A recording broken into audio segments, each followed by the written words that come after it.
Hello guys, welcome back to my YouTube channel set time bound goal. This is Sandeep भैया and आज हम बात करेंगे जैसे नोएडा के बारे में। जो भी मेरे भाई लोग एकेटिव की काउंसलिंग में पार्टिसिपेट करने वाले हैं उसमें जो यूपी एकेटिव का टॉप प्राइवेट कॉलेज है वो है जैसे नोएडा। तो जैसे नोएडा के बारे में हम बात करेंगे कि इसमें किस रैंक तक एडमिशन होता है एफडब्ल्यू सीट से, क्योंकि हमारा मेन मोटो एफडब्ल्यू सीट को ही लेना होता है, क्योंकि इसमें ट्यूशन फीस हमारा माफ़ हो जाता है एकेटिव के थ्रू अगर हम एडमिशन लेते हैं तो।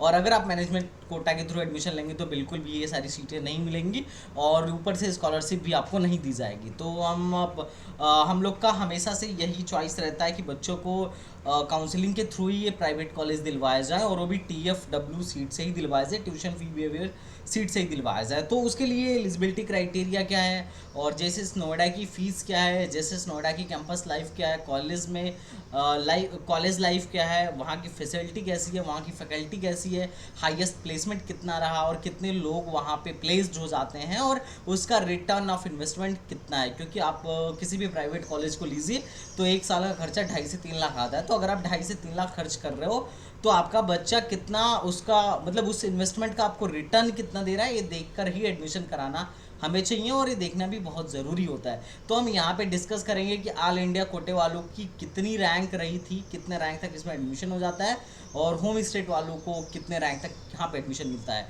तो एक एक बात को हम डिटेल से डिस्कस करेंगे, बहुत ही गहराई में जाके डिस्कस करेंगे और हमारा पूरा का पूरा डाटा अथेंटिक है, कोई भी इधर उधर की वेबसाइट से लिया हुआ डाटा नहीं है। क्योंकि हम जो भी बताते हैं अथेंटिक ही बताते हैं, हम रियल वैल्यू को ही बताते हैं। तो अगर इसमें फिर भी कोई त्रुटि हो तो उसके लिए हम क्षमा चाहेंगे, बट हमारी सारी चीज़ें अथेंटिक होती हैं तो उसके लिए आपको चिंता करने की कोई ज़रूरत नहीं है। तो चलिए हम फिर शुरू करते हैं जैसे नोएडा के बारे में।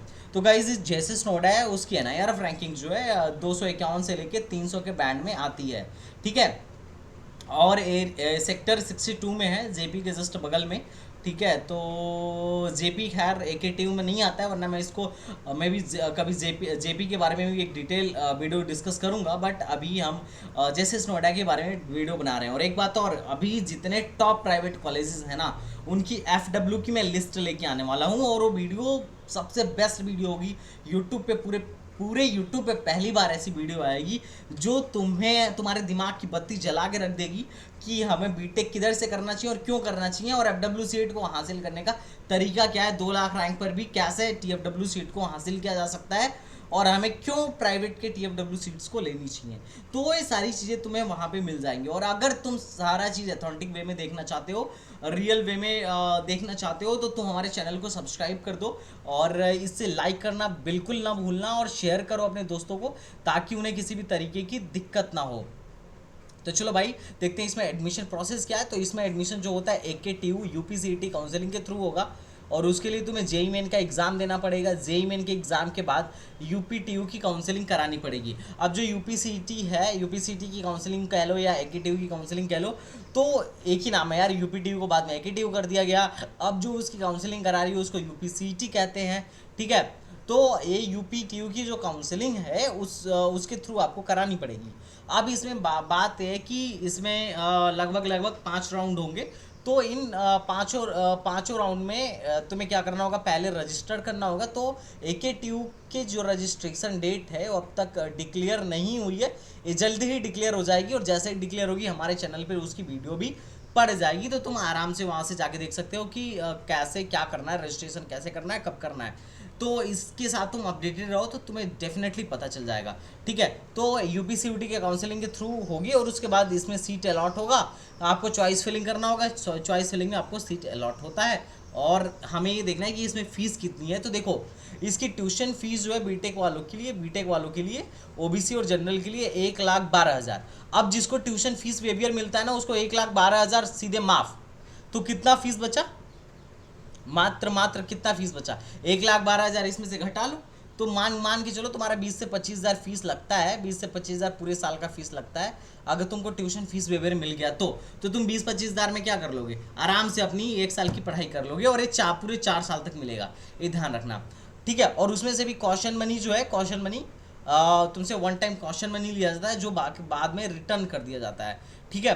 तो ये बात तुम्हें समझ में आ गई होगी। अब दूसरी बात अगर मैं बात करूं कि SC ST स्टूडेंट के लिए फ़ीस कितनी है, तो ट्यूशन फीस तो उनका भी इतना ही है, कोई रिलैक्सेशन ये लोग नहीं दे रहे हैं। तो दोनों का फीस 1,37,050 मतलब 1,38,000 के आसपास फीस पड़ता है। और अगर तुम ट्यूशन फीस बिहेवियर से हो तो 20 से 25,000 में यहाँ पे तुम्हारा काम बन जाता है।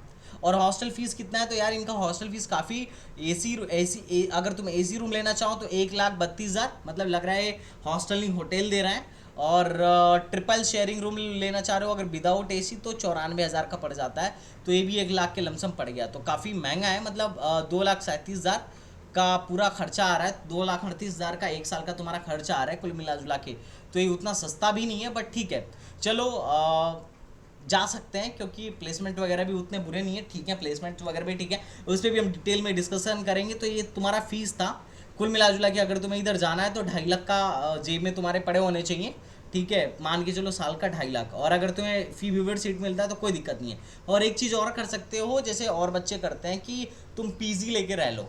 जैसे 1,32,000 कौन दे, 94,000 कौन दे, PG लेके रह लो। 60 से 65 या ज़्यादा से ज़्यादा 70,000 के खर्च में एक साल का खर्च आ जाता है। ठीक है, अब हम बात करते हैं कि इसकी कट ऑफ क्या रही थी। देखो, कट ऑफ ही ज़्यादा इंपॉर्टेंट है। तो पहले मैं बात कर रहा हूँ ऑल इंडिया कोटे वालों की। ऑल इंडिया कोटे वालों की ऑल इंडिया कोटे में कट ऑफ क्या रही थी, तो देखो सिविल इंजीनियरिंग की जो रही थी 2 लाख, ठीक है, 1,384 रैंक तक सिविल इंजीनियरिंग मिला था। और 47,000 पे कंप्यूटर बंद हो गया था। देख रहे हो कितने कम रैंक पे बाहर वालों के लिए, अदर स्टेट वालों के लिए बंद हो गया था। और ट्रिपल, इसको कहते हैं triple, electrical and electronics engineering 1,20,000 पे जाके बंद हो गया था। इलेक्ट्रिकल इंजीनियरिंग 1,90,000 पे बंद हो गया था। कम्युनिकेशन EC जो था 1 लाख, मतलब 86,000 पे जाके बंद हो गया था। ये पूरा का पूरा डिटेल एथेंटिक डाटा है। मतलब इसमें तुम्हें कोई भी फ्रॉडगिरी टाइप का नहीं, मतलब फ्रॉडगिरी क्या है डाटा में, लेकिन मतलब ऐसा नहीं है कि जैसे क्या होता है ना अदर वेबसाइट्स पे वो लोग कुछ भी डाल देते हैं, तो हमारा नहीं है। हम लोग काफ़ी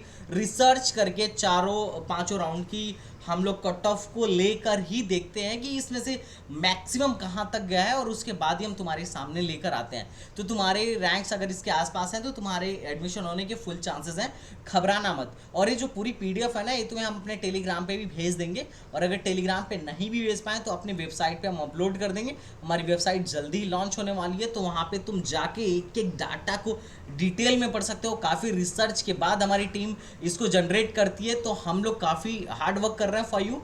तो वी एक्सपेक्ट कि तुम लोग भी हमें सपोर्ट करोगे, और we need your support guys. तो चलो आते हैं, देखते हैं इन्फॉर्मेशन टेक्नोलॉजी कहाँ तक गया था। तो 61,177 तक इन्फॉर्मेशन टेक्नोलॉजी बंद हो गया था अदर स्टेट के लिए। मैकेनिकल इंजीनियरिंग जो था 72,170 पे जाके बंद हो गया था। और कंप्यूटर साइंस विद AIML जो कि स्पेशलाइजेशन है कंप्यूटर साइंस का, 46,000 पे बंद हो गया था। Computer science with data science, ठीक है, ये 58,447 पे बंद हो गया था। तो इतने कम रैंक पे भी ये सारी चीज़ें ऑल इंडिया कोटा के लिए बंद हो गई थी गाइज। अब देखते हैं होम स्टेट वालों के लिए। तो होम स्टेट जाने से पहले हम पहले देखेंगे फी वेवर सीट कहाँ तक मिली थी। तो सिविल वालों को 1,80,000 पर भी फी वेवर सीट मिली थी। कंप्यूटर वालों को 40,717 पे भी फी वेवर सीट मिली थी। इलेक्ट्रिकल एंड मैं लास्ट राउंड की बात कर रहा हूँ, फर्स्ट राउंड या सेकेंड राउंड में अलग अलग हो सकता है, ठीक है। और ये ध्यान से तुम देख लो, इलेक्ट्रिकल मतलब ट्रिपल ई के लिए 1,32,046 रैंक तक FW सीट मिली थी। इलेक्ट्रिकल के लिए 1,18,502 तक FW सीट मिली थी। और EC के लिए 79,000 मतलब 80,000 तक FW सीट मिली थी। और इंफॉर्मेशन टेक्नोलॉजी 50,000 पे बंद हो गया था। और मैकेनिकल इंजीनियरिंग 1,96,000 तक बंद हो गया था। तो तुम देख रहे हो कोर में ने बहुत रैंक तक जाके ये लोग एडमिशन दे रहे हैं। और इन दोनों में तो इनकी FW सीट ही नहीं थी, ठीक है। हमने काफ़ी सर्च किया, उसकी कोई रैंक नहीं आई थी। अब अगर मैं बात करूँ सिविल इंजीनियरिंग में एडमिशन कहाँ तक हुआ था जनरल में, तो सिविल इंजीनियरिंग में एडमिशन 6,65,000, लास्ट राउंड की मैं बात कर रहा हूँ, 6,65,000 तक एडमिशन हुआ था। तो तुम एक अंदाजा लगा सकते हो यार कि इतने हाई रैंक तक ये एडमिशन ले रहे हैं सिविल इंजीनियरिंग में, इसका मतलब साफ है। वैसे भी तुम्हें पता होना चाहिए कोर में इधर प्लेसमेंट भी नहीं होता है, ठीक है। कोर में चाहे कैसा भी प्राइवेट कॉलेज है, इधर भी प्लेसमेंट नहीं है। ऐसा नहीं है कि तुम्हें बहुत बड़ा प्लेसमेंट मिल जाएगा, तुम्हें गेट के थ्रू ही जाना पड़ेगा, या फिर कोडिंग सीख के 3-3.5 लाख पे IT सेक्टर में जाओ, तुम्हारी मर्जी है।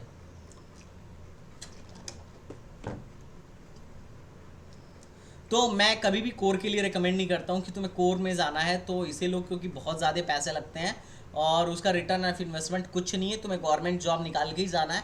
तो जब तुम्हें यही करना है तो तुम किसी अच्छे गवर्नमेंट कॉलेज से पढ़ो और वहाँ पे तुम्हें ज़्यादा टाइम भी मिलेगा गवर्नमेंट की प्रिपरेशन के लिए। प्राइवेट में तो खैर टाइम भी नहीं मिलता है कि तुम अलग से कुछ भी गवर्नमेंट एग्जाम की प्रिपरेशन कर सको।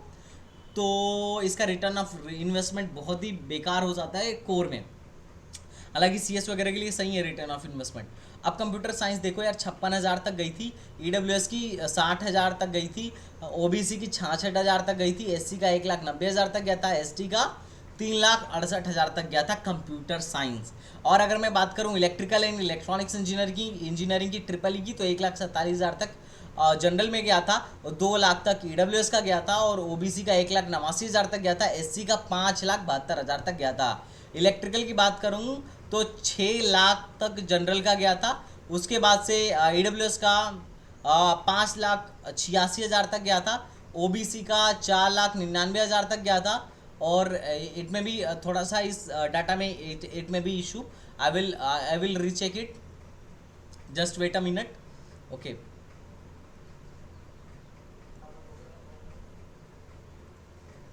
हाँ तो ठीक है, इसको इशू नहीं है, डाटा सही है। Just look at here. यहाँ पे अगर आप देख पा रहे हो तो आपको दिखेगा कि इलेक्ट्रिकल की जो लास्ट 4th राउंड का ऑफिशियल कट ऑफ है, इलेक्ट्रिकल जो है 6 लाख समथिंग तक गया था। ठीक है, होम स्टेट वालों का, जनरल वालों का, और गर्ल्स में इतना गया था। और बाकी फी और सीट का हमने ऑलरेडी बता रखा है कि 1,18,000 तक आपको इलेक्ट्रिकल मिल रहा था लास्ट राउंड तक। ये चौथे राउंड का था, पहले में तो उससे भी ज़्यादा राउंड तक की कट ऑफ गई थी। ठीक है, तो एक राउंड टू राउंड वेरी करती है, कभी ऐसा हो सकता है कि पहले राउंड में ज़्यादा गई हो, अगले राउंड में कम हो जाए। क्योंकि क्या होता है ना कि ऐसा हो जाता है, ऐसा क्यों होता है मैं रीज़न बता रहा हूँ। मान लो ऐसा होता है कि पहले राउंड में कट ऑफ ज़्यादा गई थी और सेकंड राउंड में उससे कम हो जाती है। इसका रीज़न ये होता है ना कि एकेटिव हर राउंड में ना पार्टिसिपेट करने के लिए रजिस्ट्रेशन अपना खोल देता है कि भाई तुम जिस राउंड में से चाहो उसी राउंड में रजिस्ट्रेशन कर लो, कोई दिक्कत नहीं है। तो इस वजह से ऐसा होता है। ठीक है, अब ये मतलब बिल्कुल ऑथेंटिक डाटा है, कोई दिक्कत नहीं है, हालांकि हम वेरीफाई करके ही बनाते हैं। बाकी इसी की बात करें, इसी तो यहाँ तक गया था 1,18,000 तक, और ईडब्ल्यूएस के लिए 1,30,000 तक, ओबीसी के लिए 1,38,000 तक, और एससी के लिए 1,72,000 तक। इंफॉर्मेशन टेक्नोलॉजी जो होम स्टेट जनरल की थी इतना था, मतलब 67,000 तक, और ईडब्ल्यूएस के लिए 76,000, और ओबीसी के लिए 70,000, और एससी के लिए 2,63,000, और एसटी के लिए 3,71,000 तक मिला हुआ था। मैकेनिकल इंजीनियरिंग लास्ट राउंड में आता था, वो हो गया था, और बाकी ये 5,51,000 तक मिला हुआ था। बाकी अदर की सीटें ख़त्म हो चुकी थी, मतलब जनरल की सीटें बची हुई थी लास्ट राउंड तक आते आते। अब देखो AIML का क्या रहा, तो AIML 57,000 तक मिला था जनरल को, 65,000 तक मिला था ईडब्ल्यूएस को, 66,000 तक मिला था ओबीसी को, 2,11,000 तक मिला था SC ST को। भाई SC ST होने के मज़े हैं, मतलब एक तरीके से वरदान साबित हो रहा है। और कंप्यूटर साइंस देखो 65,000 तक मिला था डाटा साइंस में, लगभग 70,000 तक ईडब्ल्यूएस का गया था, 74,000 तक ओबीसी का गया था, 2,24,000 तक SC का गया था, और लास्ट राउंड तक ST का सीट भी खत्म हो गई थी। तो एक कुल मिला जुला के कुछ सीट्स थे, कुछ मतलब ओपनिंग एंड क्लोजिंग रैंक थे, दैट इज़ टू ईजी, कोई बहुत ज़्यादा बड़ी बात नहीं थी। इसके अकॉर्डिंग तुम देख सकते हो, पूरा ऑथेंटिक डाटा है, फी व्यूअर सीट का था। बाकी हम ये देखना चाहेंगे कि टॉप रिक्रूटर्स कौन कौन से हैं JSS नोएडा के, तो ये सारे टॉप रिक्रूटर्स हैं। और अगर हम इसके एवरेज प्लेसमेंट की बात करें तो NIRF डाटा के according, just look at this, ध्यान से देखिए, अगर मैं NIRF डाटा की बात करूँ, NIRF डाटा है, ठीक है, कोई फर्जीवाड़ा नहीं है। NIRF को इन लोगों ने जो रिपोर्ट भेजा था उसको NIRF के ऑफिसर्स चेक भी करते हैं। उनके अकॉर्डिंग जो इनका 2020-21 में एवरेज पैकेज था वो लगभग 6 लाख का था। कितना था भैया? 6 लाख तक, 6 लाख का था। तो कोई बहुत बुरा नहीं है, बहुत अच्छा प्लेसमेंट है, 6 लाख एक अच्छा प्लेसमेंट माना जाता है। तो इनका एवरेज प्लेसमेंट जो था 6 लाख था, पहले इससे कम थी, 5 लाख था, फिर 5,25,000 हुआ। तो मतलब टाइम टू टाइम के अकॉर्डिंग इनकी एवरेज प्लेसमेंट बढ़ रही है। तो ये तुम्हारा एवरेज प्लेसमेंट होता है, और हमें मेन मतलब भी एवरेज प्लेसमेंट से होता है। हालांकि इनके यहाँ जो हाईएस्ट पैकेज लगा है वो 27 लाख, मतलब 27.5 लाख का लगा हुआ है, जो 27.83 लाख का लगा हुआ है, जो इनके ऑफिशियल डाटा में मेंशनड है। ठीक है, तो it has been mention in their official data कि इतने लाख का हमारे यहाँ से पैकेज लगा हुआ है, और 63% लोग प्लेस्ड हो गए हैं। तो ये अच्छी बात है कि इनका प्लेसमेंट का रेशियो भी ठीक है कि इतने लोग प्लेस्ड हो गए हैं, दैट्स गुड। और अगर मैं तुम्हें दिखाऊं कि इनके इसके पिछले साल में हाईएस्ट प्लेसमेंट क्या रहा, तो लेट मी शो यू।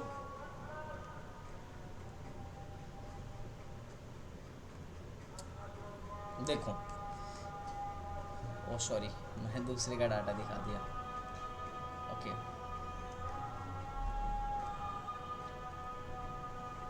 देखो प्लेसमेंट का डाटा है इनका ना। नंबर ऑफ ऑफर जो थे 2021 में जो मिले हुए थे, number of offers, total number of offers, that was quite good.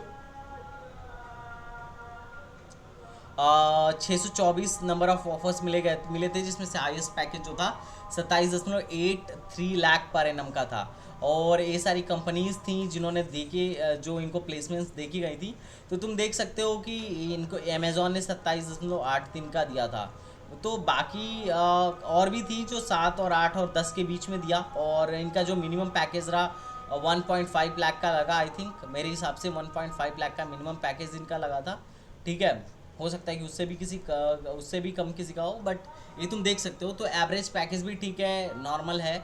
ठीक है, अगर इससे पहले वाले प्लेसमेंट की बात करूँ तो उसमें 40 लाख का गया था, लेकिन नंबर ऑफ ऑफर्स कम आए थे, 540 ही आए थे। और हाईएस्ट पैकेज जो था 40 लाख का लगा था। तो ये एक अच्छा पैकेज माना जाएगा।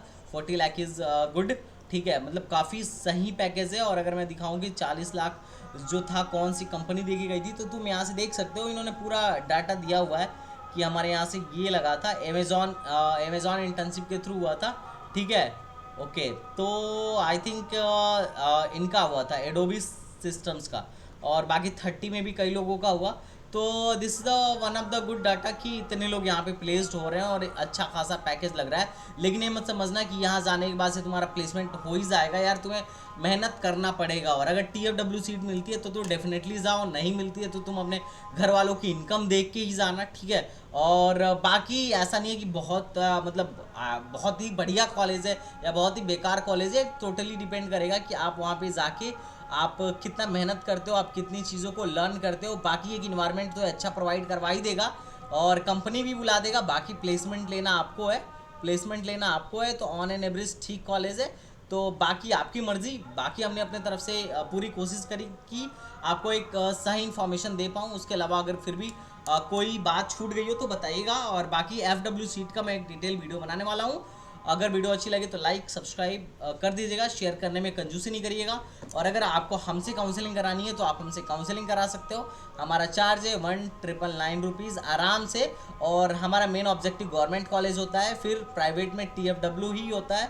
और अगर नहीं मिलता है तब हम नॉर्मल कॉलेज को देखते हैं। ठीक है, बाकी मैं मैनेजमेंट कोटा को तब तक सपोर्ट नहीं करता जब तक तुम्हें काउंसलिंग से कॉलेज मिल सके। तो चलो भाई, मिलते हैं नेक्स्ट वीडियो में, तब तक के लिए बाय बाय, टाटा एंड जय हिंद।